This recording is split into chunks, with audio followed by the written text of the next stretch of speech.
आम्ही शिवाचे सैनिक वेडे करू जीवाचे रान।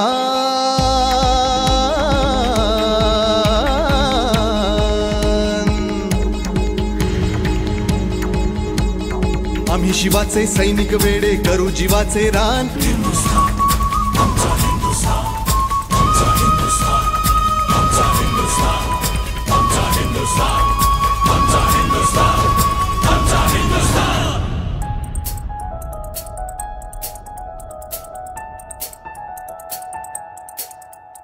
ए भगवे आमचे रक्त तळपतो तप्त हिंदवी बाणा। अरे भगवे आमचे रक्त तळपतो तप्त हिंदवी बाणा। सात गोत्र आणि धर्म आमचा शिवसेना शिवसेना शिवसेना शिवसेना।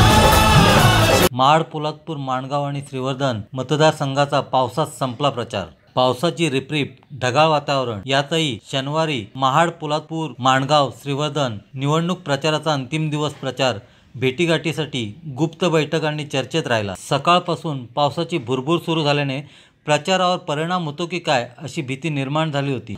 माननीय श्री उद्धवजी ठाकरे यांची प्रचार सभा माणगाव तसेच श्रीवर्धन येथे आयोजित करण्यात आली होती। राजकीय पक्ष कार्यकर्त्यांनी उत्साहाने हिरिरीने प्रचारासाठी जीवाचे रान केले। आपल्या माणगाव येथील सभेत बोलताना श्री उद्धव ठाकरे यांनी गड आला पण सिंह गेल्याची खंत व्यक्त केली। भ्रष्टाचारी नेत्याकडून रायगडचा भगवा उतरला गेल्याची शल्य मनाला लागल्याचे त्यांनी नमूद केले। कधी पाऊस पडेल कधी ऊन पडेल हे सांगता येत नाही। आणि भाषणाला उभं राहण्याच्या आधी भरत शेठ म्हणाले मी अजून बोललेलो नाही। म्हटलं तू 5 वर्ष बोलतोय, आणखीन पुढची 5 वर्ष बोलायचे, त्याच्या पुढची 5 वर्ष बोलायचे। मी फक्त तुम्हाला नमस्कार करून जाणार आहे, कारण तुमचे आशीर्वाद तर सदैव भगव्या पाठी असतातच, आहेतच आणि राहणारच आहेत। गेले 5 वर्ष एक आपण चांगलं सरकार दिलं, कारण आपल्याला सर्वांना कल्पना आहे, मी काय पुन्हा आठवण करून देण्याची गरज नाही। आज शिवसेना भारतीय जनता पक्षाचे सर्व चांगले महत्त्वाचे नेते कार्यकर्ते व्यासपीठावरती आहेत, समोर आहेत, महायुतीचे मित्रपक्ष सोबत आहेत। गेल्या वेळेचा निकाल लागल्यानंतर विधानसभेचा एक नाही म्हटलं तरी अशी थोडीशी अस्थिरता महाराष्ट्रामध्ये होती।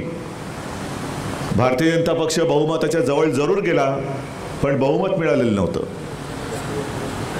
आणि तो निकाल पूर्ण लागण्याच्या आत आता जे सगळीकडे बोंबलत फिरतायत, अन्याय अन्याय सुडाने वागवलं जातंय राष्ट्रवादीवाले, तुम्हाला कल्पना आहे हे सरकार सुडाने वागतंय, त्यांनीच पहिला पाठिंबा दिला होता।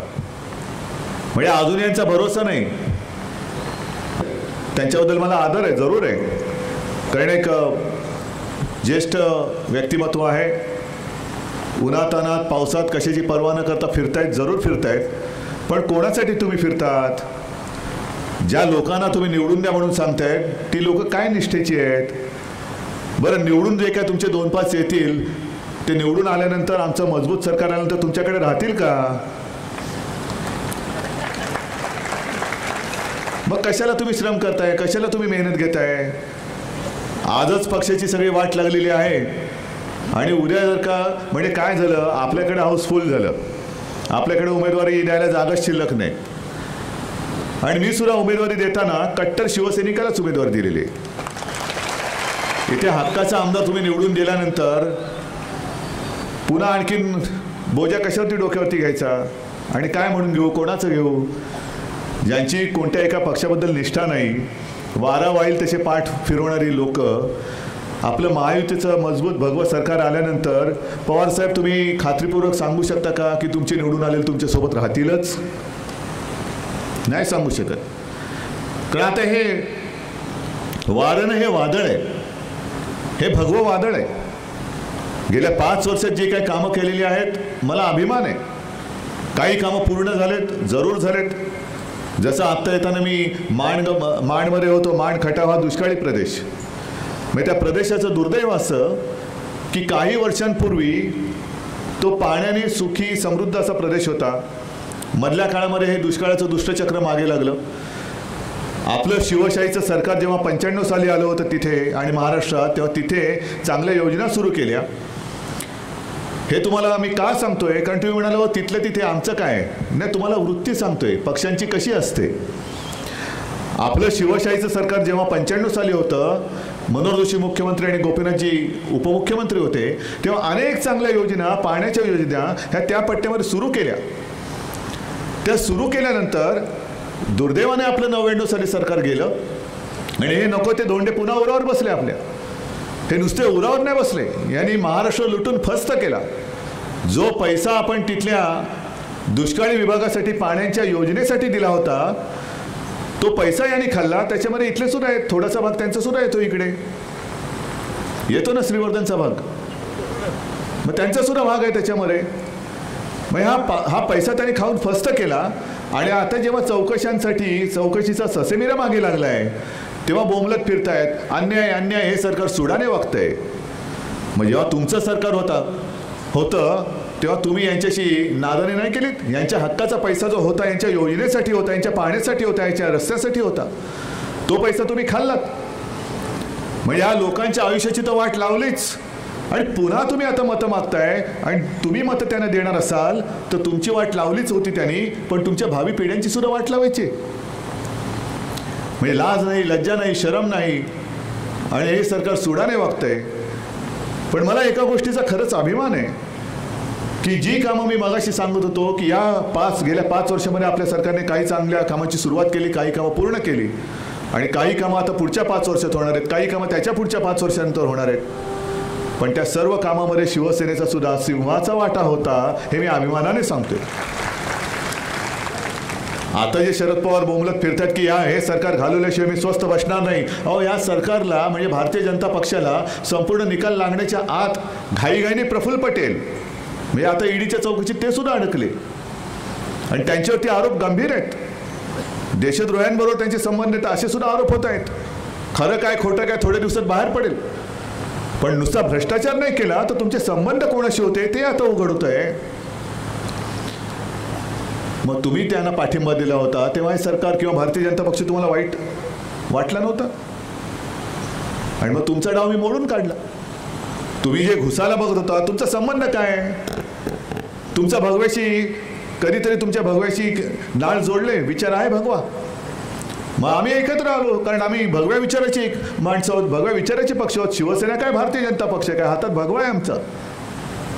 आणि नुसतं हातामध्ये भगवा नाही तर आमच्या हृदयामध्ये सुद्धा भगवा आहे, आमच्या धमन्यांमध्ये सुद्धा भगवं रक्त आहे, हिंदुत्वाचं रक्त आहे. आणि आम्ही एकत्र आलो, मजबूत सरकार दिलं.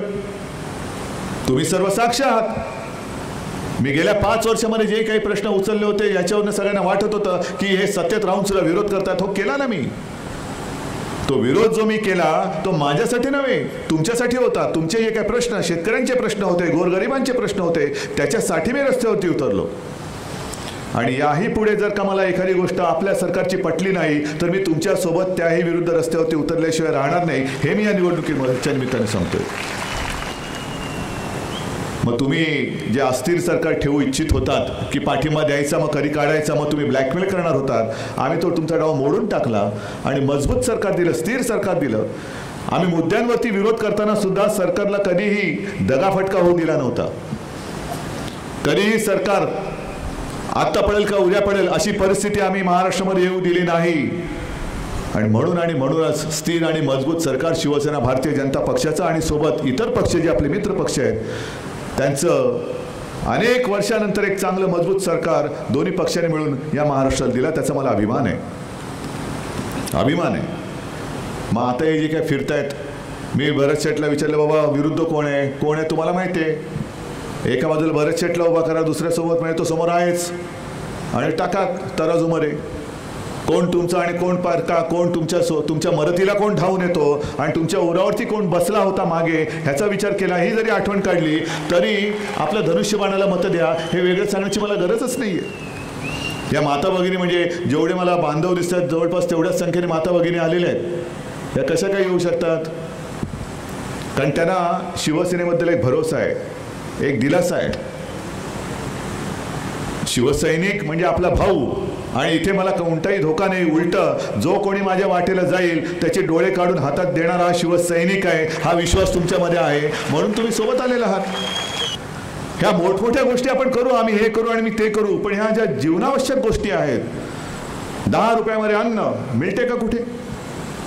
काही करा तुम्ही, कुठेही फिरा, पण शेवटी आपलं आयुष्य आहे ते फिरून फिरून येतं ते अन्न, वस्त्र आणि निवारा. घर द्या, पाणी द्या, अन्न द्या, शिक्षण, वीज, मग घरगुती वीज 300 युनिटपर्यंत जी वीज आपण वापरू त्याच्यावरती 30% मी दर कपात तुम्हाला करून देणार आहे. ग्रामीण भागामध्ये सुद्धा सोलार प्रकल्प हे मोठे उभे करून आसपासच्या गावांना ज्या दराने वीज मिळते त्याच्याहून आणखीन कमी दरामध्ये तोही वीज पुरवठा मी तुम्हाला देणार आहे. किती गोष्टी करायच्या? या सगळ्या गोष्टी करण्यासाठी सत्ता आपली तर येते हे दिसतंय. संपूर्ण महाराष्ट्र आपण भगवा केला आहे, तो होणार आहे नक्कीच. पण शिवरायाचा आपण महाराष्ट्र आपला म्हटल्यानंतर त्या शिवरायाच्या महाराष्ट्रामधला हा रायगड, मला एका गोष्टीचं शल्य नक्की आहे की देशावरती भगवा फडकला असताना माझ्या रायगडावरचा भगवा उतरला आहे. हे दुःख मला आहे, हे दुःख तुम्हाला सुद्धा असणार. रायगडावरचा भगवा उतरला आणि तो भगवा उद्या लोकसभा येऊच दे, मी वाट बघतोय. रायगडावरचा उतरलेला भगवा मी पुन्हा माझ्या हाताने तिकडे फडकवल्याशिवाय राहणार नाही. पण एक काल झालेली चूक आहे, ही चूक या वेळेला होता कामा नये, विधानसभेला होता कामा नये. रायगडावरचा भगवा लोकसभेवरती दुर्दैवाने उतरला गेला असला, पण उतरला तो सुद्धा कोणाच्या हातनं उतरला? भ्रष्टाचाराच्या हातातनं उतरला. हे आणखीन पाप, हे आणखीन पाप. म्हणजे शिवरायाचं जे एक वचन होतं किंबहुना आज्ञा होती की गोरगरिबाच्या भाजीच्या देठाला देखील हात लागता कामा नये, त्या गोरगरिबांच्या पाण्याचे पैसे आणि इतर सगळ्या प्रकल्पाचे पैसे खाण्याच्या हातनं माझ्या शिवरायाचा भगवा रायगडवरनं उतरावा. हे शल्य आहे मला, हे दुःख आहे मला. आणि जरूर त्या पराभवाचा वचपा मला काढायचा आहे, पराभवाचा मला बदला घ्यायचा आहे. तुम्हाला घ्यायचा आहे की नाही हे तुम्ही ठरवायचं आहे. मग गेल्या लोकसभेची झालेली चूक या विधानसभेमध्ये होता कामा नये. या विधानसभेमध्ये महाडमध्ये आणि श्रीवर्धनमध्ये सुद्धा, श्रीवर्धनला मी आता आपल्याशी बोलून श्रीवर्धनला जातोय, पण थोडा भाग जो इकडे येतो आहे, ही लोकसभेमध्ये घडलेली चूक ह्याचं प्रायश्चित्त नव्हे तर त्याच्यामध्ये सुधारणा ही झालीच पाहिजे. आणि मला महाड माझं भगवं हे भगवं राहिलं पाहिजेच, कोणत्याही परिस्थितीत पाहिजे. पण श्रीवर्धन सुद्धा मला भगवा करून पाहिजे. करून देणार आहात की नाही तुम्ही? नाही तर नुसतं आपलं छत्रपती शिवाजी महाराज की जय बोलायचं आणि डोळ्या देखत कोणी येरा गवाला येतो असाच येतो, लुटारू येतो आणि भगवा उतरून जातो आणि आपण शांतपणाने थंडपणाने बघत बसणार. याला मावळा नाही मी म्हणणार. मावळा लढणारा पाहिजे. अरे कोणाची हिंमत भगवा उतरवण्याची तर सोडा, पण भगव्याकडे वाकड्या नजरेने सुद्धा बघण्याची हिंमत होता कामा नये असा शिवरायाचा मावळा या विभागामध्ये मला पाहिजे. आणि मला खात्री आहे ज्या जिवंतपणाने तुम्ही मला साथ सोबत देतात आणि संख्या ही मला जी काय दिसते आहे, कोणी किती आले आणि कोणाच्या कितीही पिढ्या उतरल्या तरी एकदा गेल्या वेळेला गफलत झाली, गाफीलपणा झाला. कारण वातावरण असंच होतं. लोकसभा आम्ही जिंकलो, पण आम्ही गाफील राहिलो आणि गाफीलपणामध्ये जसा त्यावेळेला गड जायचा तसा माझा रायगड गेला. तो रायगड मला पाहिजे. गाफील राहिलो म्हणून गेला. यावेळेला गाफील राहू नका बाबांनो. अजून 2-3 दिवसानंतर निवडणूक आहे, पाऊस पडतोय. मी प्रार्थना करतो, शिवरायाच्या चरणी प्रार्थना करतो की शिवराया मतदानाच्या दिवशी पाऊस पडून देऊ नको, पण मतदानाच्या दिवशी पाऊस पडू दे, तो माझ्या भगव्या मतांचा पडू दे, भगव्या मतांचा पडू दे. आणि मला खात्री आहे हा भरत शेठ काय, विनोद काय, हे तुमच्यासोबत राहणारी तुमची माणसं आहेत, तुमच्यासाठी खपणारी माणसं आहेत, झटणारी माणसं आहेत, वेळ प्रसंगी अडीअडचणीच्या वेळेला धावून येणारी माणसं आहेत. आणि त्यांना तुम्ही प्रचंड आशीर्वाद देऊन पुन्हा आमदार बनवून विधानसभेत पाठवल्याशिवाय राहणार नाही. आणि तसं तुम्ही ते पाठवा एवढीच विनंती करून आपली रजा घेतो. जय हिंद, जय महाराष्ट्र. तर मित्रांनो, जर तुम्हाला आमचा व्हिडिओ आवडला असेल तर आमचं चॅनल सबस्क्राईब करा, लाईक करा, शेअर करा आणि बाजूला असलेला बेल आयकॉनवरती प्रेस करा, जेणेकरून तुम्हाला आमच्या चॅनेल्सच्या सगळ्या अपडेट्स प्राप्त होतील.